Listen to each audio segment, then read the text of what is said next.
जी कैफेट, आज के लेक्चर का आगाज करते हैं। लेक्चर नंबर 10, चैप्टर 2 चल रहा था हमारा, जिसमें हम सीख रहे थे essentials of proper conduct of audit, कि एक अच्छा ऑडिट कंडक्ट करने के लिए क्या क्या चीज़ें ज़रूरी हैं। 3 चीज़ों के ऊपर हमने बात की।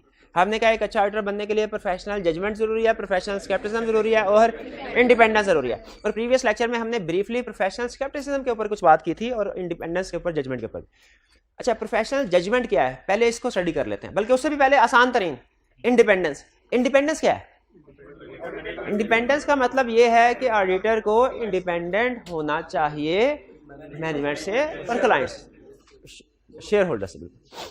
अच्छा, फर्ज कीजिए अगर दो लोगों का आपस में कोई झगड़ा है, लीगल डिस्प्यूट है, केस चल रहा है, एक पहला फ्रीक एक दूसरा फ्रीक, इसमें जो जज है उसका रोल क्या होना चाहिए? क्या वो इंडिपेंडेंट होना चाहिए?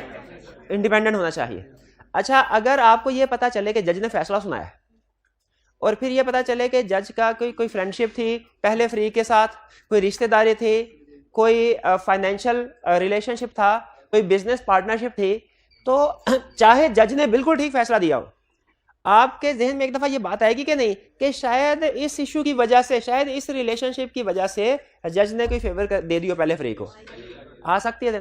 तो उसी तरह एज ऑडिटर हमें भी अपने मैनेजमेंट से, क्लाइंट से, जब मैं लफ्ज़ बोलता हूँ ना क्लाइंट, तो इसका मतलब होता है मैनेजमेंट और शेयर होल्डर दोनों से, हमें इन दोनों से इंडिपेंडेंट होना चाहिए, ताकि थर्ड पार्टी किसी को भी जब हमारी ऑडिट रिपोर्ट पहुंचे और अगर उसको कोई ऐसा रिलेशनशिप है, पता चला कि ऑडिटर का क्लाइंट के साथ कोई रिलेशनशिप था, तो वो ये सोचने पे उसके जहन में ये बात आ सकती है कि शायद इस रिलेशनशिप की वजह से ऑडिटर ने कोई ना कोई फेवर दे दी होगी।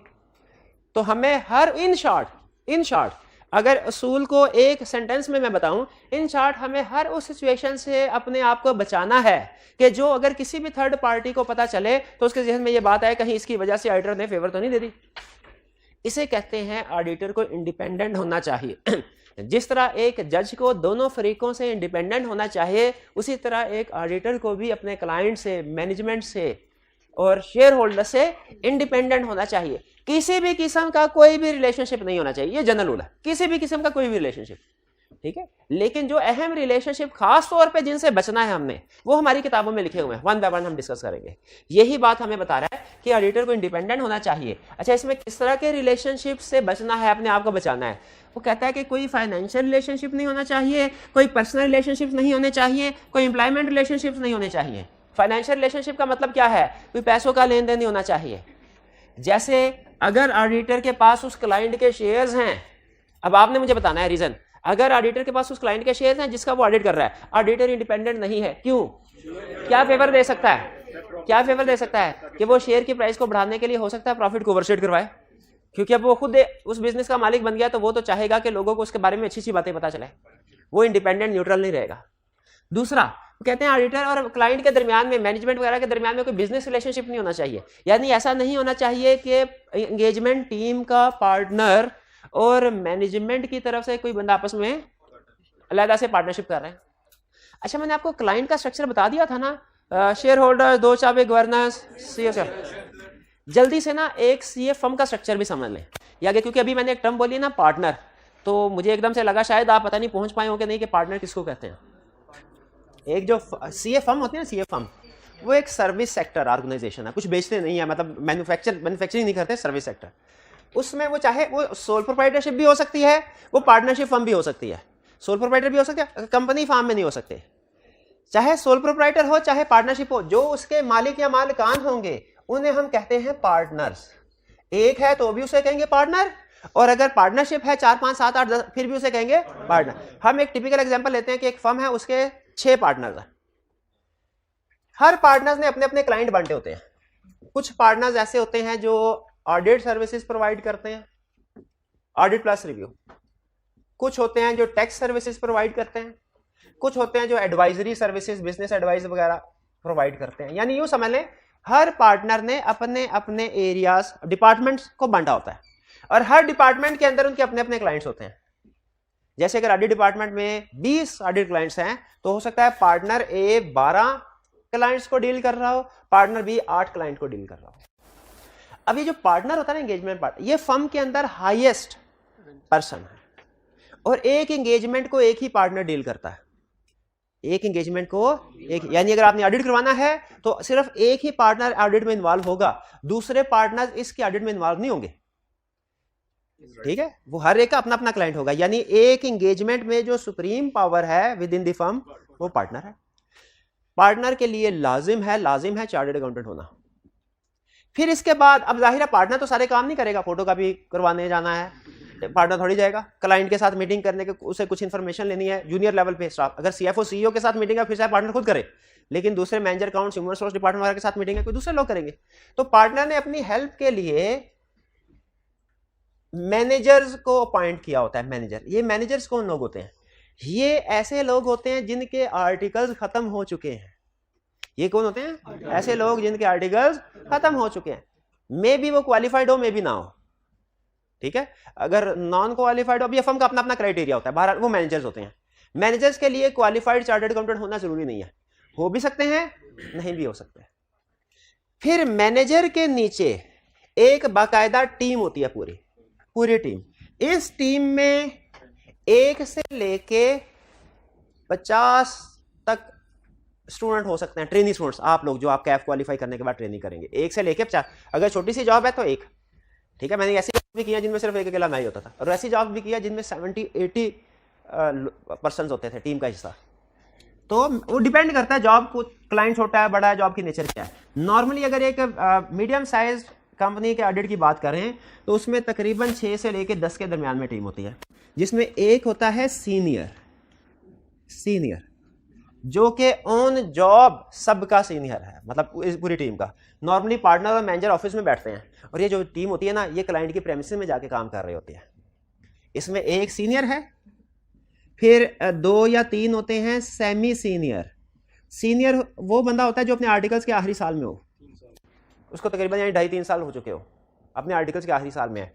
टीम के अंदर, इस टीम के अंदर मोस्ट सीनियर पर्सन है 2 सेमी सीनियर जिन्हें तकरीबन 1.5-2 साल हो चुके हो, और फिर होते हैं 4 से लेके 6 तक कह लें जूनियर्स, जो भी ताज़ा भर्ती हुई होती है। किसी को कुछ दिन हुए होते हैं, किसी को कुछ महीने हुए होते हैं। ठीक है, अब एरिया एलोकेशन जब होती है ना, तो जो सबसे क्रिटिकल एरिया होता है वो सीनियर कहता है मैं करूंगा। जो मॉडरेट रिस्क वाले एरिया, जो हाई रिस्क वाले एरियाज होते हैं वो सीनियर करता है, जो मॉडरेट रिस्क वाले हैं वो सेमी सीनियर, जो लो रिस्क वाले हैं वो जूनियर। फोटो का भी, और इनको और भी बड़े काम दिए जाते हैं, फोटो का भी सब।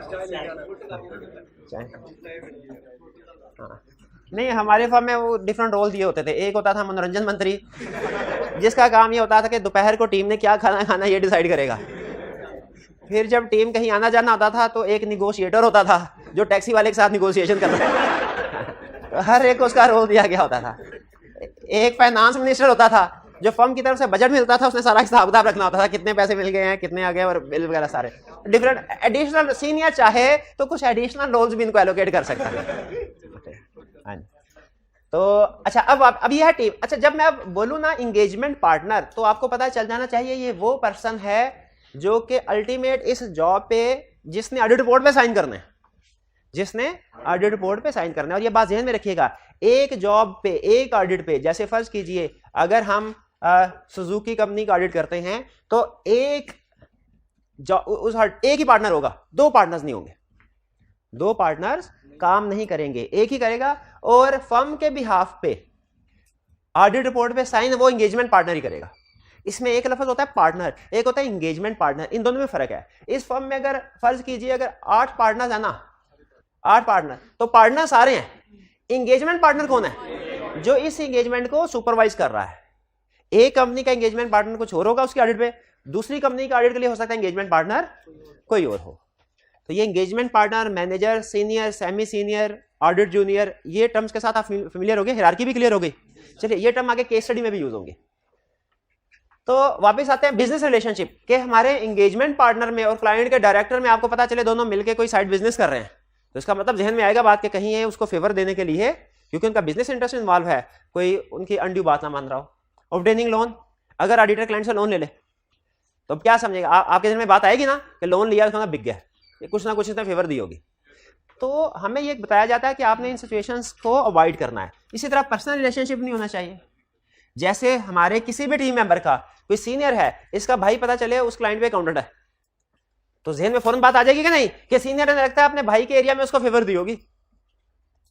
फैमिली मेंबर, अगर ऑडिट टीम मेंबर में से किसी का भी कोई फैमिली मेंबर क्लाइंट पे किसी पोस्ट पे काम कर रहा है, फौरन जहन में आएगा इंडिपेंडेंट नहीं है, कोई फेवर दी होगी इसने। लॉन्ग एसोसिएशन, एक ही क्लाइंट का 15-20 साल से ऑडिट कर रहे हो, तो 15-20 साल, अगर पहले कोई पर्सनल रिलेशनशिप नहीं भी था तो फ्रेंडशिप हो जाती है। हमारे प्रैक्टिस में ऐसे भी केसेस थे कि 7-8 साल हो गए एक ही क्लाइंट का ऑडिट कर रहे हैं, तो हमारे मैनेजर और क्लाइंट का जो डायरेक्ट एग्जांपल, वो उनमें फ्रेंडशिप हो गई। वो बाज़ औक़ात वो घूमने फिरने भी चले जाया करते थे, मतलब यहाँ पे जाओ। गिफ्ट, अगर पता चले कि क्लाइंट के किसी मेंबर ने हमारे टीम मेंबर को गिफ्ट दिया है, देखा, इसी वजह से मना किया, इसी वजह से मना किया कि गिफ्ट नहीं लेने, हमने क्लाइंट से कोई गिफ्ट नहीं लेने। एम्प्लॉयमेंट रिलेशनशिप, नहीं जबरदस्ती थे फिर भी नहीं गिफ्ट लेना है, जबरदस्ती गिफ्ट ले रहे हैं, ठीक। अच्छा, ये और एम्प्लॉयमेंट रिलेशनशिप का मतलब क्या है कि ऐसा ना हो ऑडिटर पास्ट में या करंटली क्लाइंट का एम्प्लॉय है, जैसे वो इंटरनल ऑडिटर क्लाइंट का एम्प्लॉय भी है और ऑडिट भी कर रहा है, तो वो इंडिपेंडेंट होगा? वो एक्सटर्नल ऑडिट कभी भी नहीं हो सकता। वो इंटरनल ऑडिटर तो हो सकता है जिसकी बात कोई बाहर का बंदा नहीं मानता। इंटरनल ऑडिटर आपको पता है सम टाइम मोर कंपिटेंट होता है, मोर नॉलेजेबल पार्टी होता है एक्सटर्नल ऑडिटर की निस्बत, लेकिन बाहर की दुनिया उसकी कोई बात नहीं मानती। क्यों नहीं मानते? उन्हें पता होता है इंडिपेंडेंट नहीं है, ये जो कुछ डायरेक्टर ने इशारा किया होगा वही बोलेगा। हाँ, डायरेक्टर्स अगर चाहे तो उससे काम करवा ले और उसके काम पे एतबार कर ले, वो उनकी मर्जी है, बाहर की थर्ड पार्टीज नहीं मानते। अच्छा, ये सिर्फ मैंने आपको ना इंडिपेंडेंस की एग्जांपल्स दी है कि किन चीजों का ध्यान रखना है एग्जैक्टली इन सिचुएशन को, और कुछ और भी सिचुएशंस हैं, इनको एग्जांपल्स के साथ डिस्कस किया गया है हमारे सिलेबस में कि एज ऑडिटर हमने इन चीजों से बचना है। वो सारी सिचुएशंस कहां लिखी हुई है भला, यानी डिटेल्ड में। ये तो चंद एक एग्जांपल थी ना मैंने आपको, डिटेल में इंडिपेंडेंस की रिक्वायरमेंट्स, यानी इंडिपेंडेंट रिक्वायरमेंट मतलब कि किस किस सिचुएशन में ऑडिटर की इंडिपेंडेंस को इफेक्ट हो सकता है, और अगर ऑडिटर की इंडिपेंडेंस इंपेयर हो रही है, इफेक्ट हो रही है, तो ऑडिटर को क्या करना चाहिए। ये बातें डिस्कस हुई हैं। कहां डिस्कस हुई हैं भला? कंपनीज एक्ट में भी, जिसे हम लीगल रिक्वायरमेंट्स कहते हैं, और कोड ऑफ एथिक्स में भी, जिसे हम एथिकल रिक्वायरमेंट्स कहते हैं, एथिकल रिक्वायरमेंट्स कहते हैं, ठीक है। कंपनीज एक्ट हमें किसने दिया? एससीसीपी ने। कोड ऑफ एथिक्स हमें किसने दिया? आईकैप ने। शाबाश, इंडिपेंडेंस क्लियर हुआ जी। हाइब्रिड वाले इंडिपेंडेंस क्लियर हुआ तो हाथ उठा दीजिए, मुझे बता दीजिए। शाबाश, बेहतरीन। अब चलते हैं दूसरा, प्रोफेशनल जजमेंट। ये भी मैंने आपको बता दिया था। प्रोफेशनल जजमेंट क्या है? प्रोफेशनल जजमेंट का मतलब वेस्टिंग माइंड नहीं होना चाहिए। प्रोफेशनल जजमेंट का मतलब ये है, कंसेप्चुअली इसका मतलब क्या है कि हम आपको पढ़ाएंगे तो जरूर ऑडिटिंग स्टैंडर्ड में लिखा हुआ है, इस सिचुएशन में ये काम करना है, इस सिचुएशन में ये काम करना है, इस सिचुएशन में ये काम करना है, लेकिन दुनिया की हर सिचुएशन ऑडिटिंग स्टैंडर्ड में डिस्कस नहीं हुई। तो जो सिचुएशन अगर आपको प्रैक्टिकली ऐसी फेस करना पड़ जाए जो ऑडिटिंग स्टैंडर्ड में डिस्कस नहीं हुई, आप क्या करेंगे? आप उस एरिया को बिल्कुल इग्नोर कर देंगे? नहीं, क्या करेंगे? जजमेंट अप्लाई करेंगे। जैसे अगर आपको सारे कंसेप्ट बताए जाएंगे, इंशाल्लाह जो क्वेश्चन आएंगे और केस स्टडीज आएंगी उन्हीं कंसेप्ट में से आएंगे, लेकिन फर्ज कीजिए समझाने के लिए एग्जांपल दे रहा हूं, एग्जाम में कोई ऐसा क्वेश्चन आ गया जो ऑडिटिंग में कहीं पे लिखा भी नहीं हुआ, ऐसी केस स्टडी आ गई, क्या करेंगे? क्या सिर्फ उसको इग्नोर कर देंगे कि ये तो कहीं नहीं लिखी हुई थी केस स्टडी, मैंने नहीं करनी, या जो कुछ सीखा हुआ उसकी बेस पे प्रोफेशनल जजमेंट को अप्लाई करते हुए अटेम्प्ट करेंगे? बताइए, क्या इग्नोर कर देंगे, छोड़ देंगे, कि ऐसे क्वेश्चन को अटेम्प्ट करेंगे? अटेम्प्ट करें। अच्छा, अटेम्प्ट करेंगे, अपनी जजमेंट को सामने रखे, वहां पे अपनी जजमेंट अप्लाई करेंगे कि ऑडिटिंग स्टैंडर्ड में सोचेंगे, मैंने तो पूरी किताब पढ़ ली है, अगर मुझे ये कंसेप्ट कहीं पे ये वाला क्वेश्चन, इसका मतलब है पूरे हाल में किसी को भी ये कंसेप्ट नहीं आता होगा, इसका मतलब है आईकैप इसमें मेरी जजमेंट चेक करना चाह रहा है कि मैं किस हद तक सोचता हूं। तो अब इसमें माइनस पॉइंट तो ये होता है इस तरह के क्वेश्चन में फौरी तौर पर झटका लगता है, ये कभी पढ़ा ही नहीं है, लेकिन प्लस पॉइंट ये होता है आईकैप आपकी जजमेंट चेक कर रहा होता है, इसमें अगर आप थोड़ा सा भी अच्छा परफॉर्म कर लेना तो वो आपको बड़े लीनियंट मार्किंग करता है, मार्क्स अलाउ करता है, जो जजमेंट वाले क्वेश्चन होते हैं। तो हम ये सोचेंगे, अच्छा मैं थोड़ी सी हिम्मत करूँ ना और कुछ रेलिवेंट पॉइंट लिख दूँ तो मुझे मार्क्स मिल जाएंगे। तो यहाँ पे फिर आपने बजाय अपनी प्रोफेशनल जजमेंट को अप्लाई करते हुए डिसाइड करना क्या मैं कौन से प्रोसीजर परफॉर्म करूँ। लेकिन याद रखें, जजमेंट कौन सी? Professional judgement. प्रोफेशनल जजमेंट कौन सी? ऑडिट वाली, ठीक है। यानी जो कुछ लिखेंगे उस सिचुएशन से मिलते जुलते प्रोसीजर लिखेंगे, मिलते जुलते प्रोसीजर लिखेंगे, ठीक है। तो ये नहीं है कि अगर फर्ज कीजिए वो हमसे पूछता है शेयर कैपिटल के प्रोसीजर बताओ, हम कहे शेयर कैपिटल के तो नहीं आते, ऐसा करता हूं जजमेंट लगाता हूं डेटर्स के लिख देता हूं, ये नहीं, डेटर्स के नहीं लिखने। हाँ, शेयर कैपिटल के ही कुछ थोड़ा सा हिम्मत करें, शेयर कैपिटल के प्रोसीजर क्या?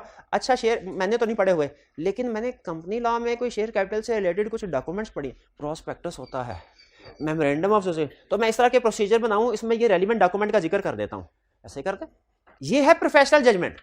ये नहीं कि कुछ भी कर दे, नहीं, जो कुछ आपने सीखा हुआ है, जो कुछ सीखा हुआ है, अपने नॉलेज, अपने एक्सपीरियंस को सामने ला के डिसाइड करना। यही कह रहा है कि प्रोफेशनल जजमेंट क्या है। प्रोफेशनल जजमेंट है अप्लाई करना किसको, cumulative audit knowledge experience and training को। अपने उस एक्सपीरियंस को जो आपने इकट्ठा किया है, क्यूमुलेट किया है, अपने ऑडिट के उस नॉलेज को जो आपने इकट्ठा किया है, नॉलेज की बेस पे, अपने एक्सपीरियंस की बेस पे, ट्रेनिंग की बेस पे, ठीक है, इसकी बेस पे डिसाइड करना। क्या डिसाइड करना? जैसे हम आपको डिफरेंट केस स्टडी में एग्जांपल बताते हैं, इस सिचुएशन में आइटर ने ये किया, इस सिचुएशन में आइटर ने ये किया। अगर आइटर के पास शेयर्स है, क्लाइंट के उन्हें फौरी तौर पे सेल कर दे। अगर बिजनेस रिलेशनशिप है, खत्म कर दे। लोन लिया हुआ है, रीपे कर दे। फैमिली मेंबर है, जिसका फैमिली मेंबर है उसे उठा के किसी दूसरी एंगेजमेंट में भेज दे, ठीक है। गिफ्ट है, एक्सेप्ट ही ना करें, एक्सेप्ट कर लिया है तो रिटर्न कर दें, रिटर्न भी नहीं कर सकते तो जिसने एक्सेप्ट किया उसको खुदे लाइन लगा दें, उसे कहा जाओ भाई ऑफिस में बैठो, तुम इस काबिल ही नहीं हो कि इंडिपेंडेंट होकर ऑडिट कर सके। ये सारे डिफरेंट कोर्स ऑफ एक्शन है। ये है डिसाइड करना कि मैंने किसी, जो एक्सपीरियंस आपको क्लास में सिखाया जाता है, किताबों में लिखा हुआ है, प्रैक्टिस में जाएंगे आपकी ट्रेनिंग होगी। तो ये सारा आप सिर्फ ऑडिटिंग स्टैंडर्ड में जो लिखा हुआ है वही आपका ऑडिट नॉलेज नहीं है। क्लास में बैठ के जो आप लेक्चर्स सुनते हैं, जो केस स्टडी एग्जांपल्स आपके साथ शेयर होती हैं, वो भी आपके ऑडिट नॉलेज का हिस्सा है। आपको जो पेपर में केस स्टडीज आते हैं वो भी आपके ऑडिट नॉलेज का हिस्सा है। आप जो प्रैक्टिस में जाके ट्रेनिंग के दौरान में सीखेंगे, एक्सपीरियंस, ट्रेनिंग, वो भी, ये सारी चीजें आपने अप्लाई करनी है प्रोफेशनल जजमेंट को यूज करता है। इनकी बेस पे डिसाइड करना कि आपका कोर्स ऑफ एक्शन क्या होगा, ठीक है। और ये प्रोफेशनल जजमेंट कंसेप्ट समझ आ गया ना, कि ऐसी सिचुएशन जो किताबों में नहीं लिखी उसमें हमने डिसाइड करना है कि हमारा कोर्स ऑफ एक्शन क्या होना चाहिए। और ये कोर्स ऑफ एक्शन हमने कैसे डिसाइड करना है, हवाई डिसाइड नहीं करना, ठीक है, कि क्या करना है, बल्कि अपने हमारा जितना भी नॉलेज एक्सपीरियंस है उसकी बेस पर डिसीजन करना। प्रोफेशनल जजमेंट कहां अप्लाई होती है? प्रोफेशनल किन सिचुएशन में? अकाउंटिंग में भी अप्लाई होती है, ऑडिट में भी, और कोड ऑफ एथिक्स में भी। कोड ऑफ एथिक्स में भी आपको बहुत सी एग्जांपल्स पढ़ाई जाएंगी, लेकिन हो सकता है प्रैक्टिस में कोई और एग्जांपल भी आ जाए, प्रैक्टिस में कोई और ऐसी सिचुएशन आ जाए जिसमें एथिकल इशू राइज हो रहा है, वो कहीं डिस्कस नहीं हो रहा। आप अपनी जजमेंट की बेस पर डिसाइड करेंगे कि क्या करना है। जैसे एक छोटी सी एग्जांपल हमारे क्लाइंट पे आए, ऑडिटिंग कोड ऑफ एथिक्स में ये लिखा हुआ है कि अगर आप किसी कंपनी का ऑडिट कर रहे हैं तो आपका कोई टीम मेंबर ना, उसका कोई रिलेटिव रिश्तेदार क्लाइंट में, उस कंपनी में, क्लाइंट कंपनी में किसी बड़ी पोजीशन पे, डायरेक्टर लेवल की पोस्ट पे नहीं होगा या दूसरी सीनियर पोस्ट पे नहीं होगा। ये कॉमन सेंस की एग्जांपल समझ आती है ना, ये उन्होंने क्लियरली लिखा हुआ है। आपके टीम में कोई भी टीम मेंबर है, उसका कोई भी रिलेटिव क्लाइंट में किसी सीनियर पोस्ट पे नहीं होना चाहिए।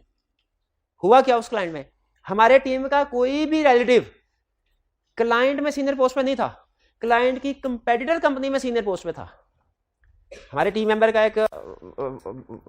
वालिद साहब थे, वो कंपेटिटर कंपनी में सीएफओ थे। अब ये लिखा नहीं हुआ कोड ऑफ एथिक्स में, लेकिन मुझे बताइए आपको कोई एथिकल इशू इसमें नजर आ रहा है? नजर आ रहा है। कैसा ना हो इस कंपनी की कॉन्फिडेंशियल इंफॉर्मेशन उधर दे दे। अब लिखा, अब आप क्या इसको इग्नोर कर देंगे कि इसके बारे में तो कहीं कोड ऑफ एथिक्स में सिचुएशन डिस्कस ही नहीं हुई, इसका मतलब इस पर कुछ भी नहीं करना। अपनी प्रोफेशनल जजमेंट अप्लाई करेंगे आप अपनी प्रोफेशनल जजमेंट अप्लाई करें अपनी प्रोफेशनल जजमेंट अप्लाई। बताइए क्या करना होगा, क्या करना चाहिए सिचुएशन में?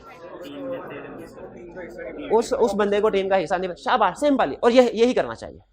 ये है प्रोफेशनल जजमेंट का फायदा, कि आपको कॉम्प्लेक्स वर्ल्ड है ना, आपको किसी भी तरह की सिचुएशन फेस करना पड़ सकती है, तो अननोन सिचुएशन आए फौरी डिसीजन कर सके यहाँ पे मुझे क्या करना है, एप्रोप्रिएट कोर्स ऑफ एक्शन क्या होगा, ठीक है, to reach appropriate course of action. Clear?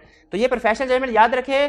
ICAP exam में आपसे लाजमी एक क्वेश्चन में, वैसे कभी नहीं भी करवाता टेस्ट, लेकिन लेटेस्ट ट्रेंड उसका है कम से कम एक क्वेश्चन में वो आपसे प्रोफेशनल जजमेंट जरूर आपकी टेस्ट करेगा। और कैसे टेस्ट करेगा प्रोफेशनल जजमेंट? कैसे टेस्ट? वो कोई ऐसी सिचुएशन आपको देगा जो आपने उससे पहले नहीं पढ़ी होगी, और आपसे कहेगा बताइए इस सिचुएशन में ऑडिटर क्या करे। तो पहली काम आपने केस स्टडी देख के फौरन परेशान हो जाना है, तो उन्हें पढ़ी नहीं, परेशान हो जाए, नेचुरल है, कोई इशू नहीं है। लेकिन फिर फौरन में दूसरी बात भी आ जाए, अच्छा अगर मैंने पूरा सिलेबस कवर किया, अगर मैंने नहीं पढ़ी तो पूरे हाल में किसी ने नहीं पढ़ी होगी। इसका मतलब है ये वो क्वेश्चन है जिस पे ICAP जजमेंट टेस्ट कर रहा है। अगर मैंने उसे अपने नर्व्स को जरा संभाल के प्रोसीजर उसे कुछ रेलेवेंट बता दिए तो मुझे मार्क्स अच्छे मिल जाएंगे। और इस क्वेश्चन में जो मार्क्स ले लेता है ना, उसके पास होने का फिर हाई चांस होता है। इस क्वेश्चन में उसे दूसरे छोड़े होंगे क्या? ये है जजमेंट, प्रोफेशनल जजमेंट। ये आपको एग्जाम में तो लाजमी ICAP टेस्ट करेगा, प्रैक्टिस में भी आपने अप्लाई करने होंगे। क्लियर हो गया? प्रोफेशनल जजमेंट किसे कहते हैं, इंडिपेंडेंस किसे कहते हैं, भी समझ आ गया। प्रोफेशनल स्केप्टिसिज्म का मतलब क्या है? Questioning mind, being alert to condition which indicate possibility of misstatement, critical assessment of evidence. Professional scepticism का मतलब क्या है? वैसे ही सोचो जैसे इलाके का एसएचओ सोचता है। एसएचओ कैसे सोचता है? जब कोई वारदात, कहीं कत्ल की वारदात हो जाए, तफ्तीश करने के लिए गया, सारे ठीक है, वो ऐसे करेगा। तो फिर अच्छा, उसे डिफरेंट रिस्क नजर आ रहे होंगे, वो कहेगा अच्छा इस वारदात हुई है, बंदा कत्ल हो गया है, अब पिछले हफ्ते से किसी के साथ लड़ाई, एक बंदे के साथ लड़ाई हुई थी, बताइए, उसको ये इंफॉर्मेशन इग्नोर कर देनी चाहिए कि ये उसका रिस्क इंक्रीज करेगी और उसे इस लाइन के ऊपर फर्दर प्रोसीजर परफॉर्म करने चाहिए। अच्छा, साथ ही साथ उसको एक और इन्फॉर्मेशन भी मिली कि ये बंदा जो मरा है ना, इसकी सारी की सारी दौलत जो है इसके बीवी बच्चे नहीं थे, इसके भतीजे को मिलेगी। ये भी रिस्क फैक्टर है कि नहीं? उससे इस पे भी सोचना चाहिए कि नहीं, ये भतीजा भी हो सकता है। तो इसी तरह याद रखें, हमें भी ऑडिट करते हुए बहुत सी इस तरह की इंफॉर्मेशन मिलती है, इस तरह के बहुत सी इंफॉर्मेशन, हमने इस इंफॉर्मेशन को इग्नोर नहीं करना होता। अगर आपने इस तरह के सिग्नल्स को, इस तरह की सिचुएशन को, इस तरह की अनयूजुअल सर्कमस्टेंस इग्नोर कर दिया, आप मिस स्टेटमेंट को कभी डिटेक्ट नहीं कर सकेंगे। आप सिर्फ वही मिस स्टेटमेंट डिटेक्ट कर सकें जो क्लाइंट आपको बताएगा। फिर एसएचओ वही मुजरिम पकड़ सकेगा जो खुद आके थाने में बाली बयान दे देगा कि मैंने ये जुर्म किया है, वरना और कोई मुजरिम नहीं कोई मुजरिम को, जो छुप रहा है मुजरिम, उसको पकड़ना है। तो फिर याद रखें, इस तरह के जो सिग्नल्स हमें मिलते हैं ना, उनको एड्रेस करना होता है। अच्छा, ये ध्यान में रखिएगा, एक है रिस्क ऑफ मिस स्टेटमेंट, एक है मिस स्टेटमेंट, दोनों में फर्क है। दो इंफॉर्मेशन मिली ना, दोनों में रिस्क है। जब हम इसके लाइन के ऊपर चल के प्रोसीजर परफॉर्म करेंगे ना, ये भतीजा हो सकता है या ये जिसके साथ लड़ाई हुई है, तो इसमें से डेफिनेटली दोनों नहीं होंगे, कोई होगा ट्रू सब, कोई नहीं होगा। हो सकता है एक रिस्क असेसमेंट हमारी, हम प्रोसीजर परफॉर्म करें तो हमें बाद में पता चले नहीं यार इसकी वजह से मिस स्टेटमेंट थी नहीं, तो कोई प्रॉब्लम नहीं है। लेकिन दूसरे से पता चल गया कि मिस स्टेटमेंट थी, तो उसको एड्रेस करवाना है। तो ये ध्यान में रखिएगा, रिस्क अराइज होने का मतलब लाजमी नहीं कि मिस स्टेटमेंट होगी, लेकिन चांसेस है कि मिस स्टेटमेंट होगी। और हमें हमारा प्रोफेशन यही सिखाता है कि जब कभी कोई ऐसी रिस्की सिचुएशन आपके सामने आए, इसको इग्नोर कभी ना करें। मे भी इनमें से कुछ बाद में गलत साबित हो जाए, कुछ सही साबित हो, कुछ गलत साबित हो जाए, कोई मसला नहीं। ये ज्यादा बेहतर है इस सिचुएशन से कि आप सबको ग्रीन सिग्नल दे दें और इंतजार करें खुद ही कोई आगे हमें बता देगा मैंने मिस स्टेटमेंट किया, मैंने फ्रॉड किया। खुद नहीं आएंगे कोई, ढूंढना पड़ेगा। और ये सुराग मिलते हैं, जिस तरह मुजरिम सुराग छोड़ के जाते हैं, हमें भी अपने ऑडिट प्रोफेशन में सुराग मिलते हैं। ये भी मैं आपके साथ शेयर करूंगा आज के लेक्चर में, ये सुराग डिस्कस करने हैं कि आप जब ऑडिट कर रहे होंगे, कौन कौन सी ऐसी सिचुएशन आएगी जो जैसे आपके सामने आए फौरन आप अलर्ट हो जाएं, आगे इधर गड़बड़ है, दैया पता लगाओ, इधर गड़बड़ है, इस सिचुएशन में गड़बड़ है। ये सारी सिचुएशन हमने लिखी हुई है, अभी डिस्कस करेंगे। अच्छा, ये तो कंसेप्ट आपको बता दिया ना। वो क्या कहता है स्टैंडर्डाइज्ड लैंग्वेज में प्रोफेशनल स्केप्टिसिज्म क्या? क्वेश्चनिंग माइंड, लोगों से क्वेश्चन करते रहो। तफ्तीश है ना, तफ्तीशी अफसर ने क्वेश्चन ही करने और क्या करना है। हमारा माइंडसेट, हमारा प्रोफेशन वैसे ही बना रहा है, कहते हैं लोगों से क्वेश्चन, ज्यादा से ज्यादा इंफॉर्मेशन लो। इसमें फिर ऐसा भी होगा बाज़ औक़ात एक बंदे का बयान दूसरे से नहीं मिलेगा, एक बंदे का बयान दूसरे से नहीं मिले। जहां पे इनकंसिस्टेंसी है वहां पे ज्यादा फोकस करो। अलर्ट टू कंडीशन, अगर ऐसी कंडीशन आपके सामने है जो पॉसिबिलिटी ऑफ मिस स्टेटमेंट, जैसे लड़ाई वाली कंडीशन आ गई आपके सामने, अलर्ट हो जाए। क्रिटिकल असेसमेंट ऑफ एविडेंस, आपको जो भी एविडेंस प्रोवाइड किया जा रहा है उसको क्रिटिकली असेस करें, देखिए एविडेंस ठीक भी है कि नहीं ठीक। ठीक है, ये सारे आप में सूसियात होनी चाहिए। प्रोफेशनल स्केप्टिसिज्म में तीनों चीजें, क्वेश्चनिंग माइंड भी, being alert to condition which indicate possibility of misstatement भी, क्रिटिकल असेसमेंट ऑफ एविडेंस भी। लेकिन अगर आप मुझसे पूछे सर डेफिनेशन नहीं, तीनों पॉइंट्स आप देंगे, लेकिन कंसेप्चुअली बताएं केस स्टडी के पॉइंट ऑफ व्यू से कौन सा एक कंसेप्ट ज्यादा अहम है। इसका मतलब क्या है कि जैसे ही आपको कोई ऐसी कंडीशन नजर आए जिससे मिस स्टेटमेंट इंडिकेट होती हो, फौरन अलर्ट हो जाए, फौरन अलर्ट हो जाए और उस चीज के ऊपर फोकस करना शुरू कर दें। अब वो कंडीशन, यहां पे अहम क्वेश्चन ये है कि वो कौन कौन से कंडीशंस हो सकती हैं जो मिस स्टेटमेंट को इंडिकेट करे। वो सारी कंडीशन जो एग्जाम में वो आपसे पूछ सकता है, वो सारी कंडीशन हमारे सिलेबस की हद तक जो मिस स्टेटमेंट को इंडिकेट कर रखी, वो हमने उसकी लिस्ट बना रखी है। उस लिस्ट में से कुछ एग्जांपल आज डिस्कस करेंगे, कुछ कल डिस्कस करेंगे। भाई प्रोफेशनल स्केप्टिसिज्म समझ आ गई? Professional scepticism is equal to SHO. आगे चलें, इंपॉर्टेंस ऑफ प्रोफेशन, इसकी अहमियत क्या है? ये जरूरी है रिस्क आइडेंटिफाई करने में। आप प्रोफेशनल स्केप्टिसिज्म के बगैर रिस्क आइडेंटिफाई ही नहीं कर सकते। प्रोफेशनल स्केप्टिसिज्म के बगैर रिस्क आइडेंटिफाई, आपकी गली में एक बंदा रहता है, बेरोजगार है, ठीक है, वो बेरोजगार है, और आपको एक दिन पता चला उसने नई बाइक ले ली, नई बाइक ले ली, क्या सोचेंगे? अलर्ट होंगे कि नहीं? गड़बड़ है, बिल्कुल ठीक है, इसे रिस्क पर, और हमें एविडेंस ऑब्टेन करने में भी हेल्प मिलती है। क्यों? जब रिस्क आइडेंटिफाई करेंगे उसके बाद कौन सा रिस्क हाई है, कौन सा रिस्क लो, ये क्लासिफिकेशन भी करते हैं। तो हाई रिस्क पे हाई एविडेंस ऑब्टेन करना है, लो रिस्क पे लो एविडेंस ऑब्टेन करना। प्रोफेशनल स्केप्टिसिज्म अवॉइड करता है क्या? ओवरलुकिंग अनयूजुअल सर्कमस्टेंसेस, यानी अगर कोई अनयूजुअल सिचुएशंस हैं उनको ओवरलुक करना। ओवरलुक का मतलब क्या? इग्नोर करना। अब बताएं, अगर प्रोफेशनल स्केप्टिसिज्म आपके माइंड में है, आपके सामने अनयूजुअल सिचुएशंस आई, आप उसे इग्नोर कर देंगे? नहीं, इग्नोर, कंसीडर करेंगे उनको। ठीक है, over generalising professional scepticism avoid करता है कंक्लूजन को ओवर जनरलाइज करने। ओवर जनरलाइज कंक्लूजन क्या है? एग्जाम में उसने कहा, ये क्वेश्चन में उसने एग्जांपल दिए थे, उसने कहा पिछले 5 सालों में कोई मिस स्टेटमेंट नहीं निकली, इस साल भी कोई मिस स्टेटमेंट नहीं होगी। क्यों? अगर हम ऐसे सोचे ना कि पिछले सालों में कोई मिस स्टेटमेंट इस साल भी नहीं होगी, तो हम पिछले सालों के कंक्लूजन को ओवर जनरलाइज कर रहे हैं। और एक क्लाइंट था, मैं उस वक्त जूनियर था, लिस्टेड क्लाइंट था। लिस्टेड क्लाइंट का मसला ये होता है, उधर बड़े कंपिटेंट लोग बैठे ऑलरेडी काम कर रहे होते हैं और कम गलतियां निकलने के चांसेस होते हैं। तो लेकिन बहरहाल ऑडिट तो होता है उनका भी। तो मैं उस बंदे के पास गया, उसने कहा ये इन्फॉर्मेशन चाहिए। उसने कहा अच्छा, आप लगता है जूनियर है। मैं कहा पहचाना तो सही है, हूँ तो जूनियर। उसने कहा आप जाके ना बिला वजह इतनी परेशान हो रहे हैं, आप अपने पिछले सालों की फाइल्स देखिए, पिछले जितने सालों से आप हमारे ऑडिटर पॉइंट है ना आपकी फर्म, जरा जाके देखिए कितने को मिस स्टेटमेंट्स आप लोगों ने आइडेंटिफाई की है। कोई मिस स्टेटमेंट, मटीरियल मिस, छोटी मोटी थी, मटीरियल मिस स्टेटमेंट कोई भी आइडेंटिफाई नहीं कर सके आप। तो बिला वजह परेशान हो रहे हैं, जाके स्कून करें। क्या मुझे जाके स्कून करना चाहिए था? नहीं। हम कंक्लूजन को ओवर जनरलाइज नहीं, हर साल का ऑडिट अलग है, डिफरेंट है दूसरे से। और बाज़ का तो ऐसा भी हो जाता है कि छोटी छोटी इमटेरियल मिस स्टेटमेंट मिलके एक बड़ी मटेरियल बन जाती है। आपको मटेरियलिटी की एग्जांपल दी थी ना, 5% ऑफ प्रॉफिट, अगर कोई मिस स्टेटमेंट 6% ऑफ प्रॉफिट की है, वो क्या है?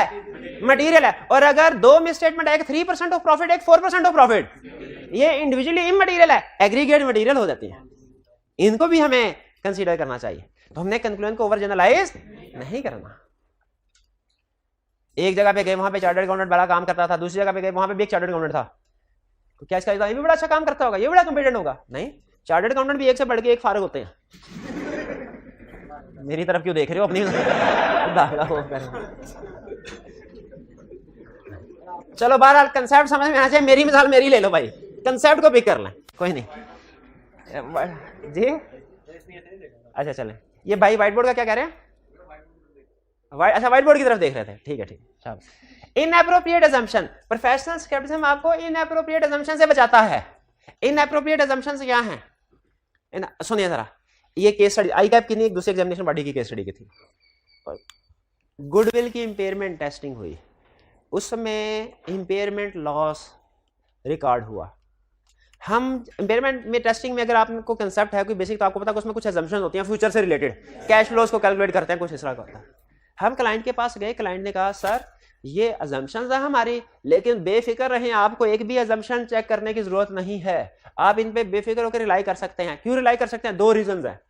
पहली रीजन, ये अजम्पशन सारी वही हैं जो पिछले साल थी, कोई चेंज नहीं आया, और पिछले साल तो आपके जो टीम मेंबर था वो चेक कर चुका है। दूसरी रीजन, हमारे इंटरनल ऑडिट डिपार्टमेंट ने इसके ऊपर साइन किए हुए कि अजम्पशन ठीक है। बताइए क्या हमें ऐसी अजम्पशंस के ऊपर रिलाई कर लेना चाहिए? नहीं करना चाहिए। अच्छा, इंटरनल ऑडिट वाली बात पे क्यों नहीं रिलाई करना चाहिए?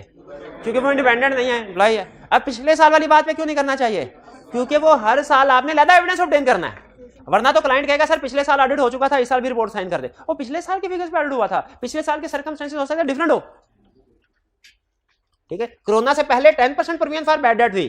कोरोना के दिनों में भी जब सारी दुनिया फाइनेंशियल क्राइसिस में थी, लोगों के पास पैसे नहीं थे, बैड डेट्स बढ़ाने की बजाय 10% भी रखे, और क्लाइंट आपसे ये कहे सर वही है जो पिछले साल था, कोई चेंज नहीं है, तो आप ये अजम्पशन ठीक मानेंगे? और कहेंगे भाई जहां पे चेंज होना चाहिए वहां पे चेंज ना होना मिस स्टेटमेंट है, तो ये तो बढ़नी चाहिए प्रोविजन। क्लियर है? तो प्रोफेशनल स्केप्टिसिज्म है जो आपको इनएप्रोप्रिएट अजम्पशन लेने से बचाता है। भाई क्लियर हुआ? अब ये हमारे थ्योरेटिकली कंसेप्ट, एग्जाम में 2-3 नंबर के साथ आपको तीनों में से कोई भी टर्म डिफाइन करने को कहे कर लेंगे, खास तौर पे प्रोफेशनल जजमेंट और प्रोफेशनल स्केप्टिसिज्म। इनकी डेफिनेशन बाज़ का रिवर्शन मान लेता है, इंडिपेंडेंस को वो केस स्टडी में टेस्ट करता है जो हमने आगे चल के पढ़ना डिफरेंट चैप्टर में। यहां तक क्लियर? अब हम क्या सीखने जा रहे हैं भला? ऐसी सिचुएशन जिसको देख के हमें फौरन अलर्ट हो जाना चाहिए। प्रैक्टिस में है तो प्रैक्टिस में भी अलर्ट होना चाहिए, एग्जाम में बैठे हैं किसी केस स्टडी में ऐसी सिचुएशन आई तो उसमें भी अलर्ट हो जाना चाहिए। क्या किस सिचुएशन में गड़बड़ है, इसकी वजह से फाइनेंशियल स्टेटमेंट में कोई ना कोई मिस स्टेटमेंट होगी, ये गड़बड़ है, ये गड़बड़ है, अलर्ट हो जाना है ऐसी सिचुएशन पर। और 100% कंफर्म है कि ये जो लिस्ट अब हम पढ़ने जा रहे हैं ना, आज भी और कल का दिन भी इसके ऊपर लगाएंगे, शायद परसों भी थोड़ा सा लेक्चर लगे, 100% कंफर्म है ये किसी ना किसी केस स्टडी में इंशाल्लाह टेस्ट होगी, केस स्टडी टेस्ट होगी, अगर उसने ट्रेंड को बरकरार रखा, और उम्मीद है रखेगा, क्योंकि अब वो हर गुजरते अटेम्प्ट के साथ आपके पेपर्स को थोड़ा सा उसका डिफिकल्टी लेवल हाई करता जा रहा है। आपको ये चीज महसूस नहीं होगी, क्योंकि आपने ऑडिट का पेपर ज्यादातर स्टूडेंट्स ने एक ही दफा देना है, ठीक है, पास आगे आपको पता ही नहीं होगा इससे पहले पिछले 5 सालों में किस किस तरीके से पेपर देता रहा है। लेकिन टीचर जो होता है ना, हर अटेम्प्ट में पता होता है कि स्टैंड में सारे क्वेश्चन पूछे, कितने क्वेश्चन इजी है, कितने मुश्किल है, क्या ट्रेंड, तो हर पेपर में तकरीबन आई कैप अपना डिफिकल्टी लेवल थोड़ा थोड़ा करके बढ़ाता है, और होना भी ऐसे चाहिए। जाहिर जैसे जैसे दुनिया डेवलप हो रही है, हमें अपने प्रोफेशन को भी डेवलप करना है, ऐसा नहीं दुनिया 50 साल आगे पहुंच जाए, 50 साल पीछे वाले पढ़ा रहे हो। या आप यूनिवर्सिटी वगैरह में चले जाए ना, वहाँ पे भी ये सब्जेक्ट पढ़ाए जाते हैं, इस तरह की अकाउंटिंग भी, ऑडिट भी, टैक्स, वहाँ पे पुराने पुराने कंसेप्ट्स।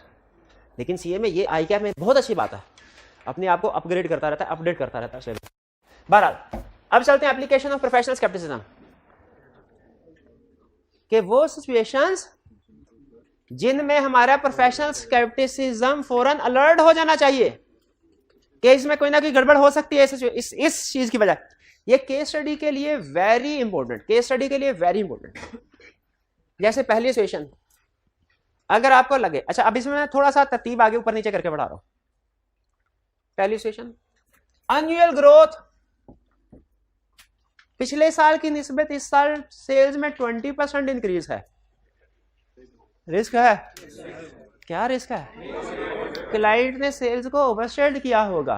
अच्छा आपसे आपकी जजमेंट, अब जजमेंट पूछूंगा, क्यों ओवरस्टेट किया होगा? क्यों ओवरस्टेट किया होगा? प्रॉफिट को बढ़ाने के लिए। प्रॉफिट ओवरस्टेट हो, इसे मैनेजमेंट को भी बोनस मिलेगा, शेयर होल्डर की शेयर प्राइस बढ़ेगी। अच्छा अनयूजुअल ग्रोथ तो रिस्क है, अनयूजुअल डिक्रीज ऑफ सेल्स क्या ये भी रिस्क है? इसमें क्या रिस्क है? टैक्स लेकिन सेल्स को ओवरस्टेट करने में क्लाइंट का फायदा है, इसको अंडरस्टेट करने में फायदा नहीं है।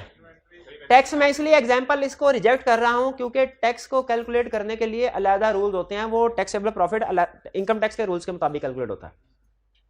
उसका अकाउंटिंग में अगर आप अंडरस्टेट भी करते हैं ना सेल्स को, एफबीआर वाला कहता है भाई हमारे मुताबिक सेल्स निकालो, तो टैक्स इतना नहीं है। क्या और क्या रिस्क हो सकता है? अगर सेल्स कम हो गई है इसका मतलब क्या है? आपकी इन्वेंट्री नहीं बिक रही। इन्वेंट्री नहीं बिक रही तो इसका मतलब क्या है? इन्वेंट्री ऑब्सोलीट हो गई है। इन्वेंट्री ऑब्सोलीट हो गई है तो अकाउंटिंग क्या कहती है? एनआरवी पे रिकॉर्ड करो। क्या की होगी क्लाइंट ने?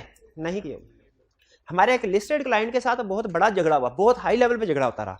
उसने एक न्यू प्रोडक्ट लॉन्च की, खरीदी थी उसने 10,000 में और बेच रहे थे 8,000 में, और फाइनेंशियल स्टेटमेंट्स में 10,000 भी शो करवाई हुई थी।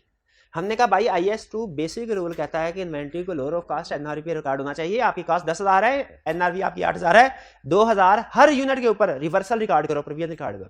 उसने कहा सर IAS 2 हमने भी पढ़ा है, बेसिक रूल हमें भी पता है, लेकिन याद रखे ये तो हम प्रमोशन के लिए 10,000 वाली चीज 8,000 में बेच रहे हैं, हम अगर चाहें तो इसको 12,000 में भी बेच सकते हैं। हम प्रमोशन के लिए मार्केटिंग स्कीम है हमारी, उसके लिए करें, हमारी मजबूरी नहीं है। इसीलिए ये चूंकि हम अपनी मर्जी से स्ट्रेटजी है हमारी, इसीलिए ये एनआरवी इसकी 8,000 नहीं, एनआरवी इसकी 12,000 ही है। क्लाइंट अड़ गया, कहने लगा एनआरवी राइट नहीं करूंगा। बताइए आपके ख्याल में एनआरवी डिस्काउंट होनी चाहिए थी? क्योंकि स्टैंडर्ड वर्ड यूज करता है एस्टिमेटेड सेलिंग प्राइस। वो ये नहीं कहता कि किस वजह से सेलिंग प्राइस होगी तो ये रूल लगेगा, किस वजह से नहीं, कहता है जो भी रीजन हो, अगर आपकी एस्टिमेटेड सेलिंग प्राइस कम है एनआरवी पर रिकॉर्ड। तो अगर सेल कम हो रही है, एक क्लाइंट था उसकी न्यू प्रोडक्ट लॉन्च की उसने, उसकी प्राइस आपको पता है नॉर्मली न्यू प्रोडक्ट जब लॉन्च की जाती है ना तो उनको जरा अगर रिस्पांस कम आ रहा हो और डिस्काउंट ऑफर कर, उसने डिस्काउंट ऑफर कर दिया। हमने कहा भैया, उसने कहा सर रेगुलर प्राइस जो है ना वो 10 लाख ही है, कॉस्ट 8 लाख है हमारी, रेगुलर प्राइस 10 लाख, ये तो हमने डिस्काउंट ऑफर किया है, सेल प्राइस 10 लाख ही है, डिस्काउंट ऑफर करके 7 लाख की बेच रहे हैं। बताइए एनआरवी की एडजस्टमेंट होनी चाहिए कि नहीं होनी चाहिए? क्लाइंट इसी तरह आर्गू करता है, क्लाइंट कभी ये नहीं मानेगा सीधे तरीके से। इसी तरह सर रेगुलर सेलिंग प्राइस देखें, ये हमारी लिस्ट प्राइस वही है, ये तो डिस्काउंट के बाद 7 लाख आ गया ना, तो एस्टिमेटेड सेलिंग प्राइस 10 लाख ही है, उसी की बेस पे एनआरवी कैलकुलेट होगी। हमने कहा उसी की बेस पे थोड़ी होगी, एनआरवी की पूरी डेफिनेशन है, ठीक है, वो estimated minus cost of completion, selling cost वगैरह जो भी फार्मूला, तो इस पे भी एनआरवी पे रिकॉर्ड होनी चाहिए इन्वेंट्री। तो जब कभी सेल डिक्रीज हो रही हो, आपके जहन में अंडर स्टेटमेंट ऑफ सेल्स का रिस्क ना आए, बल्कि ऑब्सोलीट इन्वेंट्री का रिस्क आना चाहिए, क्योंकि अंडर स्टेटमेंट सेल से क्लाइंट को कोई बेनिफिट नहीं ना होगा, वो क्यों करेगा? इन्वेंट्री को देखना है, उसे एनआरवी पे रिकॉर्ड होना चाहिए कि नहीं होना चाहिए? समझ आती है? तो आइंदा कभी जब भी पिछले साल की निस्बत इस साल बताए सेल्स कम हो गई है, क्या रिस्क? इन्वेंट्री ऑब्सोलीट हो गई। अगर हाँ उनका क्वेश्चन नहीं है सर, अगर क्लाइंट इन्वेंट्री को एनआरवी पे रिकॉर्ड नहीं करता, इससे उसका क्या फायदा होगा? इससे फायदा ये होगा एक्सपेंसेस उनके कम हो जाएंगे और एसेट्स उनके ज्यादा हो जाएंगे। अगर मैं यही क्वेश्चन आपसे दूसरे एंगल में पूछूं, डेटर्स बैड डेट हो गए, क्लाइंट अगर बैड डेट रिकॉर्ड नहीं करता, इससे उसका क्या फायदा? एसेट बढ़ जाएंगे और एक्सपेंसेस कम। एक्जैक्टली उसी तरह अगर इन्वेंट्री को एनआरवी पे रिकॉर्ड नहीं करे तो क्या फायदा? एक्सपेंसेस कम हो जाएंगे, एसेट बढ़ जाएंगे। जी आप बताइए, अगर क्लाइंट डेप्रिसिएशन रिकॉर्ड नहीं करता, इससे उसका क्या फायदा? एसेट्स की मांग बढ़ जाएगी, एक्सपेंसेस की कम हो जाएगी। भैया क्लियर हुआ? हाँ वो जब एक्चुअली सेल होगी तब रिकॉर्ड करेंगे। एनआरवी तो एस्टिमेटेड बेस के ऊपर होता है ना, वो तो जब अगले साल में करेंगे, जब इन्वेंट्री निकल जाएगी फिर करेंगे। अच्छा इसमें समटाइम ना एक और रिस्क भी आ जाता है फिक्स एसेट्स का। फिक्स एसेट का कैसे आएगा?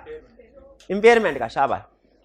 यानी जो चीज आप बना रहे हैं, अब आप खुद बताइए, अगर आपका एक प्लांट है, उससे आप एक प्रोडक्ट बना रहे हैं 10 रुपए की, बिकती है 8 रुपए की। पहले 10 की प्रोडक्ट 12 में बिकती थी, आपने बेतहाशा बनाई। अब सेल प्राइस कम होगी, 10 की प्रोडक्ट 8 में बिक रही है, क्या आप अभी भी बेतहाशा बनाएंगे? क्या उसको बंद कर देंगे? हर यूनिट पे 2 रुपए का नुकसान हो रहा है, बंद कर देंगे कि नहीं? इन्वेंट्री जो बना बैठे हैं आप, उसकी तो एनआरवी 8 होगी, राइट डाउन हो जाएगा। लेकिन अब जो प्लांट है वो चलता रहेगा कि बंद कर देंगे? उसको बेचेंगे? बंद कर देंगे। इसलिए उसकी भी इंपेयरमेंट रिकॉर्ड करने हैं। प्लांट भी इंपेयर्ड हो गया।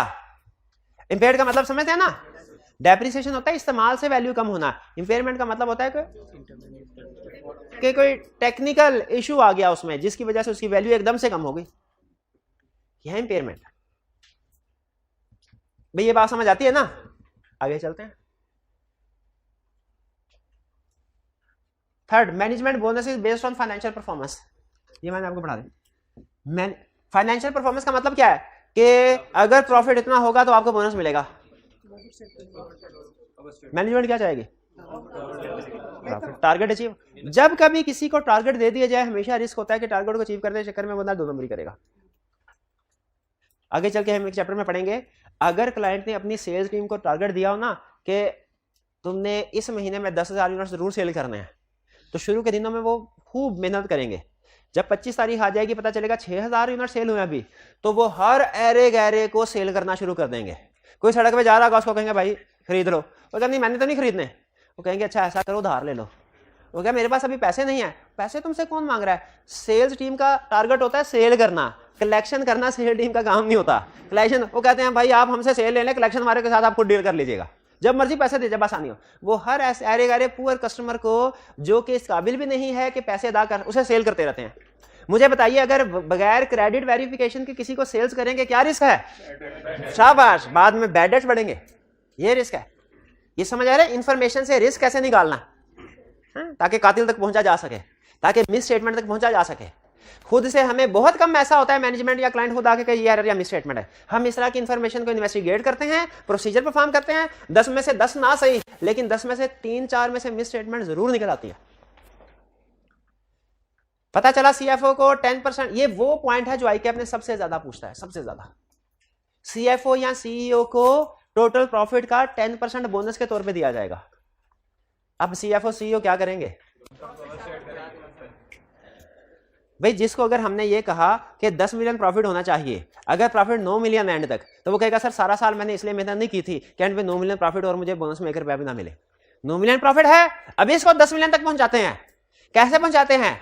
अब सीएफओ कहेगा अकाउंटेंट को, भाई जरा बात सुन, परचेजेस हो रही है ना? हो रही है। अब से जितनी भी परचेजेस होगा ना, उनको डिले कर दो, दिसंबर के महीने की बाकी की परचेजेस जनवरी में डाल दो। और सेल और एंड पे ना, अभी तुमने जब 31 दिसंबर आए ना, तो तुमने क्लोजिंग नहीं करनी, बुक्स को क्लोज नहीं करना। अगले 3-4 दिन की सेल्स होने देना, अगले 3-4 दिन की सेल्स इस महीने डाल दो, दिसंबर में। यानी परचेजेस को पोस्टपोन कर दिया, सेल्स को अर्ली रिकॉर्ड कर दिया।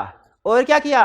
और ऐसा करो कि आखिरी महीने की जो क्रूड लायबिलिटीज थी ना, बिजली का बिल, पानी, गैस का बिल, और जो सैलरी अदा करने थे, उसको क्रू ना करो। अव्वल तो ऑडिटर सैंपल बेस पे काम करता, हो सकता है उसको पता चले ही ना, लेकिन अगर पता चल भी गया, हम कह देंगे सर अक्रूवल डालनी भूल गए थे। इस तरीके से मुझे बताइए प्रॉफिट को ओवरसेट करेगा कि नहीं? उसको बोनस मिल जाएगा। तो जब कभी ये इन्फॉर्मेशन हमें पता चले, फौरन आपके जहन में आ जाए कि हो ना हो प्रॉफिट को हासिल करने के लिए, टारगेट हासिल करने के लिए बोनस के चक्कर में ओवरसेट किया होगा। Significant transactions at year end, significant transaction at year end. ज्यादातर स्टूडेंट्स जो नकल लगाने वाले हैं, बताइए कब फैसला करते हैं हमने नकल लगानी है? सेशन के स्टार्ट में, ड्यूरिंग सेशन के end of the session, end of the session. उसी तरह मैनेजमेंट ने भी अगर फाइनेंशियल स्टेटमेंट में हेर फेर करनी है, सारा साल तो वो अच्छे तरीके मेहनत से टारगेट हासिल करने की कोशिश करेंगे, नहीं हुआ तो फिर क्या करेंगे एंड। इसीलिए रिसर्च हमें ये बताती है कि जब ईयर एंड पे दिसंबर के, अगर ईयर एंड 31 दिसंबर है तो दिसंबर के जो आखिरी 2 हफ्ते है ना, इसमें अगर बड़ी बड़ी ट्रांजैक्शन हो रही हैं तो इनमें गड़बड़ है। मैनेजमेंट टारगेट्स को अचीव करने के चक्कर में, फाइनेंशियल स्टेटमेंट का बेस्ट रिप्रेजेंट करने के चक्कर में फेक ट्रांजैक्शन रिकॉर्ड कर रहे हैं। एक केस स्टडी में आईकैप ने लिखा, आईकैप ने क्या लिखा सुने, उसने कहा सारा साल की जो टोटल सेल्स है ना, अब 15 दिसंबर तक 11.5 महीनों की, वो है 23.5 मिलियन, 23.5 मिलियन। आखिरी 2 महीनों की सेल्स है 3 मिलियन, आखिरी 2 हफ्तों की, आखिरी 2 हफ्तों की कितनी सेल्स है? अब देखें ऑन एवरेज हर महीने 2 मिलियन की सेल होती है, ऑन एवरेज हर महीने, लेकिन आखिरी 15 दिनों में 3 मिलियन की सेल हो गई है। फेस रिस्क नजर आ रहा है कि नहीं आ रहा? अच्छा, फिर एक ये रिस्क था, फिर उसने मजीद उसको एलैबोरेट किया, उसने कहा ये सेल ऐसे कस्टमर को की गई है जिनको कोई नहीं जानता, नए कस्टमर हैं, इनकी कोई प्रॉपर डॉक्यूमेंटेशन भी नहीं है, बताइए। तो इसीलिए ये एंड पे जितनी भी सिग्निफिकेंट ट्रांजैक्शंस होंगी ना, उनमें हमेशा रिस्क ज्यादा होगा। आपने कभी भी एग्जाम में या प्रैक्टिस में ये एंड पे बड़ी बड़ी ट्रांजैक्शन नजर आए ना, उनको हाईलाइट करके जरूर सेलेक्ट करना है, सब में नहीं तो किसी ना किसी में गड़बड़ नजर आएगी आपको। फिर inconsistency between different sources of evidence, inconsistency between different sources of evidence. अगर 2 लोग हैं, एक का बयान कुछ हो रहा है, दूसरे का बयान कुछ हो रहा है, दोनों के बयान आपस में मिलते ही नहीं है, ऐसा जो क्या करेगा, कहेगा क्या सर दर्द लगाई है, कुछ और कह रहा है, दूसरा बंदा कुछ और कह रहा है, दोनों को जाने दो यार, ऐसे करेगा, दोनों को बिठा के तफ्तीश करेगा। क्या ऐसी सिचुएशन में उसे नॉर्मल रहना चाहिए कि अपना स्केप्टिसिज्म बढ़ा के इन्वेस्टिगेट करना चाहिए कि दोनों में इनकंसिस्टेंसीज का मतलब है एक सही है तो एक जरूर गलत है, और जो गलत है उसी को तो हम ढूंढ रहे हैं। तो जब कभी देखें, मैंने आपको बताया था प्रीवियस एक लेक्चर एग्जांपल में कि हम डिफरेंट सोर्सेज से एविडेंस ऑब्टेन करते हैं, कभी हम अकाउंट्स डिपार्टमेंट में, कभी ह्यूमन रिसोर्स डिपार्टमेंट में, कभी मार्केटिंग डिपार्टमेंट में, कभी लीगल डिपार्टमेंट में। तो अगर कभी inside the company evidence obtain करते हैं, कभी outside the company, outside the company किस एविडेंस ऑब्टेन करते हैं, डेटर से, क्रेडिटर से, लॉयर से, बैंक से। तो अगर एक सोर्स से दूसरे सोर्सेज में इनकंसिस्टेंसी आ जाए, एक वैसे में उसने कहा सीएफओ कहता है कंपनी के खिलाफ कोई केस नहीं है, लॉयर्स कहता है एक केस पेंडिंग है, इनकंसिस्टेंसी है कि नहीं? क्लाइंट ने कहा हम तो कस्टमर को जो सेल करते हैं ना, तो उसको कोई राइट टू रिटर्न नहीं देते, कोई वारंटी नहीं देते। एक कस्टमर ने हमने लेटर लिखा, उसने जवाब दिया, उसने कहा मुझे तो वारंटी मिली हुई है, इनकंसिस्टेंसी है। उसने कहा मेरे पास तो राइट टू रिटर्न है। अगर आपके डेटर के पास, ये हाइब्रिड में से, ये फ्रंट बेंच, पहले बेंच में राइट साइड पे जो स्टूडेंट बैठे हैं इनमें से कोई जवाब थे, अगर हमारे डेटर के पास राइट टू रिटर्न है, राइट टू रिटर्न काउंटिंग में पढ़ा ना, राइट टू रिटर्न, बताइए कोई मसला है कि नहीं फाइनेंशियल स्टेटमेंट में? ये लाए फटाफट लाए, इनके पास माइक लाए, ये जवाब दीजिए, शाबाश, जल्दी से। कोई एक दूसरे को आगे ट्रांसफर कर रहे हैं, तो भाई आगे को आगे दीवार है, कितना को ट्रांसफर करोगे? ये साउंड ठीक कर लीजिएगा जी भाई, बताइए।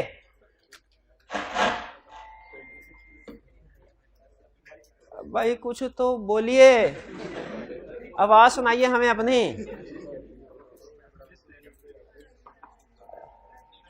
जी जी जी जी, हाँ राइट टू रिटर्न है, तो फाइनेंशियल में कोई मसला है कि नहीं है? कोई, अच्छा कोई नहीं होगा, क्या समझे इसको? कोई नहीं होगा, हाँ इनकंसिस्टेंसी कि कोई पहले कोई नहीं फिर होगा, उसके जवाब में इनकंसिस्टेंसी आ गई है, ये हाल है जी भाई। बताइए डेटर को राइट टू रिटर्न, ये जिस छोटे से सवाल के ऊपर मैं ज्यादा जोर लगा रहा हूं ना, तो आप समझ लीजिए ये पास पेपर में आईकॉन ने 2-3 दफा टच किया हुआ है। बताइए इफेक्ट होगा, क्योंकि अगर राइट टू रिटर्न दिया हुआ ना, तो जब तक वो राइट खत्म नहीं होता आप सेल रिकॉर्ड नहीं कर सकते। अगर सेल रिकॉर्ड किया तो मिस स्टेटमेंट है, और कंफर्म में क्लाइंट ने सेल रिकॉर्ड किया, कैसे कंफर्म हुआ? सेल रिकॉर्ड किया तो वो डेटर बना ना, सेल रिकॉर्ड किया तो डेटर बना ना, ठीक है जी? नहीं, प्रोविजन फॉर डाउटफुल डेट नहीं, ये तो सेल ही रिकॉर्ड नहीं होगी अगर राइट टू रिटर्न दिया हुआ है। तो यही तो यार डेटर कैसे बना, क्लाइंट ने गलत एंट्री पास कर ली ना। क्लाइंट पता क्या करता है, उसे कहता है यार ये चीजें रख लो, पसंद आए तो अपने पास रख लेना वरना वापस कर देना, और जैसे चीजें उसे भेजी debtor debit sales credit entry कर ली। हालांकि अकाउंटिंग कहती है जब तक वो ओके ना करे ना कि हाँ मुझे पसंद आ गई है, आपने तब तक सेल रिकॉर्ड नहीं करनी। तो ये मिस स्टेटमेंट है। तो बताइए क्लाइंट कुछ और कह रहा है, कस्टमर कुछ और कह रहा है, इनकंसिस्टेंसी है, इन्वेस्टिगेट करना है कि नहीं करना। एक एग्जांपल मैंने आपको दी इनकंसिस्टेंसी की, बहुत सी एक एग्जांपल दी, मैनेजमेंट कुछ और कह रही है, लॉयर मैनेजमेंट कह रही है कोई केस नहीं है, लॉयर कह रहा है इनकंसिस्टेंसी आ गई। फर्दर इन्वेस्टिगेट करना चाहिए इस इशू को, बिल्कुल। अच्छा कुछ लोगों का ख्याल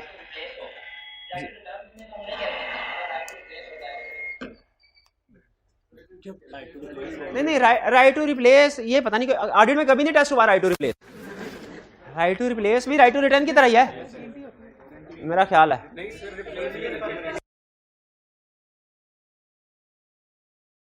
नहीं हाँ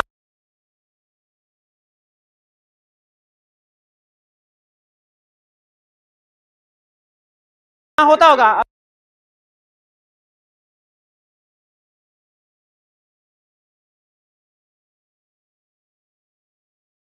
ऑडिट में कभी नहीं है राइट टू, मैंने पहली दफा सुना है राइट टू रिप्लेस की। नहीं ऑडिट में हमेशा राइट टू रिटर्न की बात करेगा जब कभी करेगा, ये मेरी जिम्मेदारी है। राइट टू रिप्लेस अगर आ गया मेरी जिम्मेदारी है। आगे डेटर को कंफर्मेशन लेटर अच्छा हाँ अब मुझे ये बताइए, डेटर को कंफर्मेशन लेटर सेंड किया, कंफर्मेशन लेटर पता क्या होता है क्या, हम क्लाइंट कह रहा था मैंने मिस्टर ए से 20 लाख रुपए लेने हैं, तो मिस्टर ए से भी तो पूछ लेना चाहिए। मिस्टर ए कहता है मैंने तो 2 लाख देने हैं। अगर क्लाइंट कहे मैंने 20 लाख लेने हैं, मिस्टर ए कहे मैंने सिर्फ 2 लाख देने हैं, इनकंसिस्टेंसी आगे कि नहीं आ गई। किसको सच्चा समझे किसको झूठा, किसी को भी खुद इन्वेस्टिगेट करनी है, हमने खुद प्रोसीजर परफॉर्म करना है, ठीक है। फाइनेंशियल स्टेटमेंट, अच्छा फाइनेंशियल स्टेटमेंट पता है क्या होती है, क्या होती है फाइनेंशियल स्टेटमेंट क्या होती है, वो 5 होती हैं क्या, उसकी तरफ वो फाइनेंशियल स्टेटमेंट है, उसकी तरफ से देख रहे बताइए क्या है फाइनेंशियल स्टेटमेंट, कितनी चीजें शामिल होती है इसमें, income statement, balance sheet, cash flow statement, notes of accounts, other information. हाँ ये आपको फाइनेंशियल स्टेटमेंट्स वाले में बताया था ना, फाइनेंशियल स्टेटमेंट जब जाती है तो उसके साथ कुछ और चीजें भी जाती हैं, directors report, chairman review report, इन ये क्या ये फाइनेंशियल स्टेटमेंट है डायरेक्टर नहीं, इनको पता क्या कहते हैं, अदर इन्फॉर्मेशन। आपको याद होगा मैंने क्वेश्चन भी पूछा था, अगर अदर इन्फॉर्मेशन में कोई चीज गलत है, फाइनेंशियल स्टेटमेंट ठीक है, तो हम कौन सा अनमोडिफाइड के मोडिफाइड, अनमोडिफाइड, शाबाश। लेकिन मुझे ये बताइए, आप एक दफा सोचेंगे तो सही ना कि हमारे ने जो ऑडिट किया है इसमें सेल्स 200 मिलियन है, डायरेक्टर अपनी रिपोर्ट में कह रहा है कि हमने इस साल जो है वो 250 मिलियन की सेल्स की है, तो कहीं कोई गड़बड़ तो नहीं है भाई। हो सकता है कि नहीं इनकंसिस्टेंट इंफॉर्मेशन आए तो हमें एज ऑडिटर थोड़ा सा सोचना चाहिए, यही कह रहा है, यही समझा रहा है। मेन कंसेप्ट क्या है, जब कभी डिफरेंट सोर्सेज ऑफ एविडेंस में इनकंसिस्टेंसी आए आपने इग्नोर नहीं करना, हमेशा प्रोसीजर परफॉर्म करना है। प्रोसीजर परफॉर्म करने के बाद कंफर्म होगा कि कौन सा सोर्स ठीक है, कौन सा सोर्स गलत है। फिर आगे चलते हैं, कौन सी क्या, हाँ हाँ अगर ऑडिटर के ख्याल में इंफॉर्मेशन कुछ और होनी चाहिए, ऑडिटर के ख्याल में जैसे हम अगर डेप्रिसिएशन, मुझे खुद बताए क्लाइंट ने से आपने पूछा डेप्रिसिएशन रेट क्या, उसने कहा 10%, आपने फिक्स एसेट्स की वैल्यू के ऊपर 10% लगाया, अगर तो डेप्रिसिएशन एक्सपेंस तकरीबन उतना आया आपकी तसल्ली हो जाएगी, कंसिस्टेंट है दोनों। लेकिन अगर डेप्रिसिएशन एक्सपेंस उससे कम या ज्यादा होता है, इनकंसिस्टेंसी आ गई, आप इन्वेस्टिगेट करना चाहिए कि नहीं करना चाहिए, बिल्कुल करना चाहिए, कि कहीं डेप्रिसिएशन गलत तो रिकॉर्ड नहीं कर दी। अच्छा लेकिन याद रखें लाजमी नहीं डेप्रिसिएशन हमेशा ही गलत रिकॉर्ड हो सकता है ड्यूरिंग ईयर कोई सेल परचेज भी हो जिसकी वजह से पार्शियल ईयर, लेकिन बहरहाल हमने इन्वेस्टिगेशन तो करनी है ना, ठीक है। आगे चल के देखेंगे क्या साबित होता है। फिर इसके बाद सिग्निफिकेंट रिलेटेड पार्टी ट्रांजैक्शन, ये रिलेटेड पार्टी क्या है, अच्छा सीला पढ़ा, कितने स्टूडेंट ने सीला पढ़ा हुआ है, शाबाश। सीला में रिलेटेड पार्टी था ना, जैसे नेचुरल पर्संस के रिलेटिव्स होते हैं, कंपनीज के भी रिलेटिव होते हैं, related parties, holding, subsidiaries, associated company, शाबाश। एक और एग्जांपल ऐड कर लें, रिलेटेड पार्टीज आर्टिफिशियल पर्सन भी हो सकते हैं जैसे दूसरी कंपनीज होल्डिंग, नेचुरल पर्सन भी हो सकते हैं जैसे डायरेक्टर, उनके रिश्तेदार, ये भी रिलेटेड पार्टी हो सकती, सीईओ भी related party. Significant related party transaction, significant related party transaction. अब एक केस स्टडी में इंफॉर्मेशन दे रहा हूं, आधा हिंट तो आपको मिल गया कि इसमें कोई ना कोई मसला होगा रिलेटेड पार्टी का, वही एग्जांपल आई है, लेकिन फिर भी देखते हैं, अगर आप फिर भी पिक कर पाए तो बड़ी बात होगी। ड्यूरिंग द ईयर कंपनी ने एक फिक्स एसेट्स डिस्पोज किया, उस पे 20 मिलियन लॉस रिकॉर्ड किया गया। इन्वेस्टिगेशन से पता चला कि सेल डायरेक्टर के भाई को की गई है। इंफॉर्मेशन समझ आ गई सारी?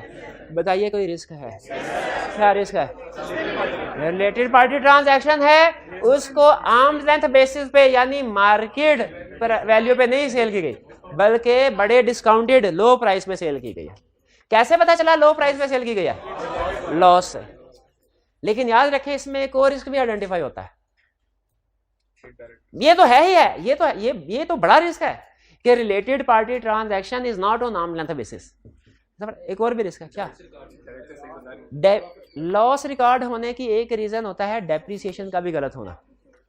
ये भी तो हो सकता है कि पास में डेप्रिसिएशन गलत रिकॉर्ड होती रही है।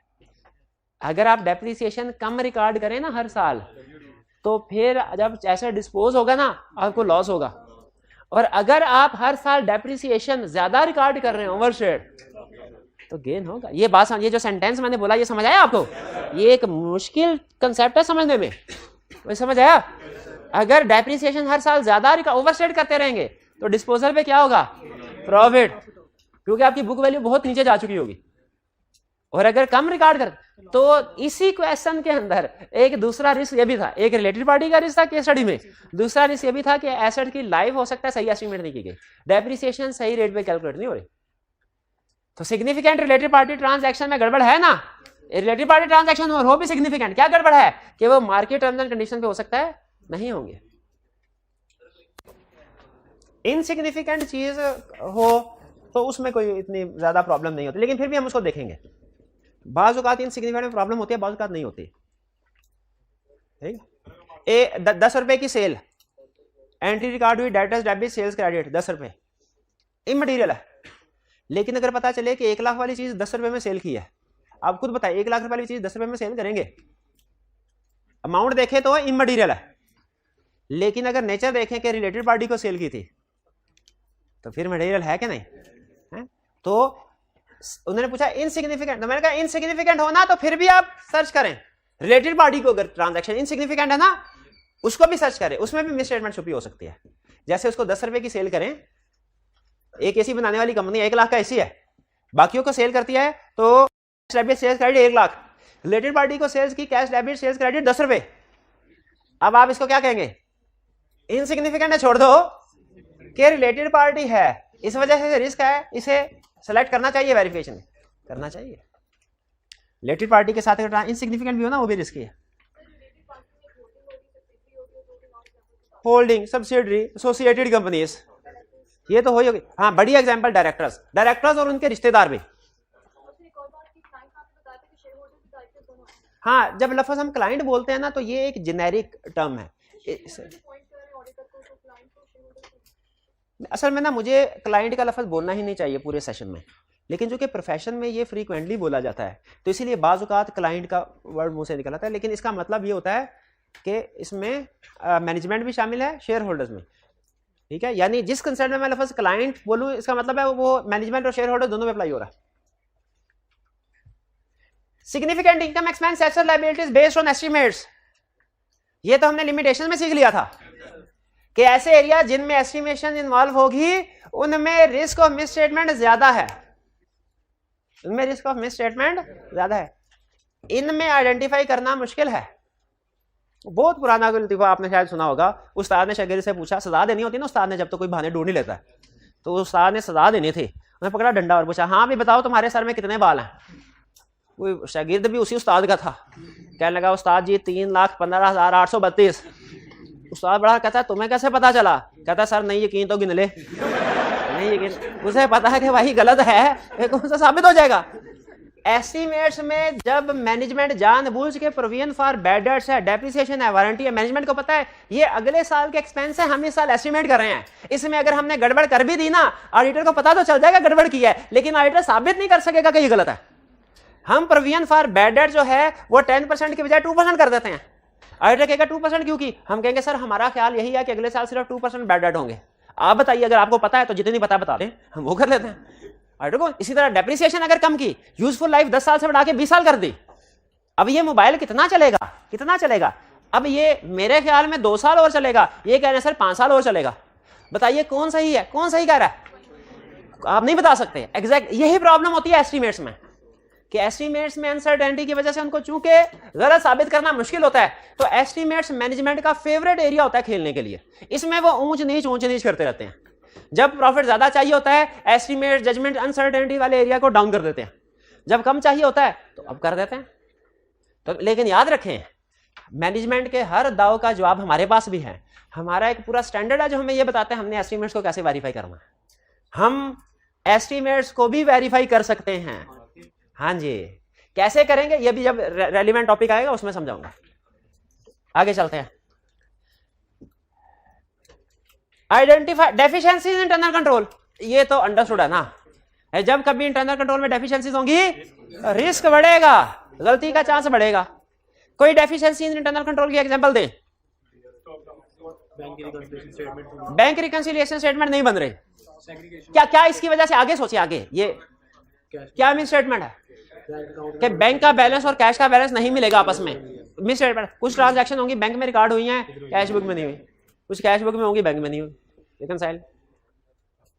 ठीक है जी, तो ये अच्छा। अब ये कुछ एग्जांपल मैंने आपके साथ शेयर कर दी, अब ये टिक कर लें, जो आप बुक पे भी टिक कर लें, जो एग्जांपल मैंने आपको समझा। और मैं आपको एक एक एग्जांपल क्यों डिटेल में खोल के समझा रहा हूँ। कंसेप्ट लाजमी है, तकरीबन केस स्टडी में वो टेस्ट करेगा इनमें से कोई ना कोई, और करेगा टेस्ट बिला वजह नहीं।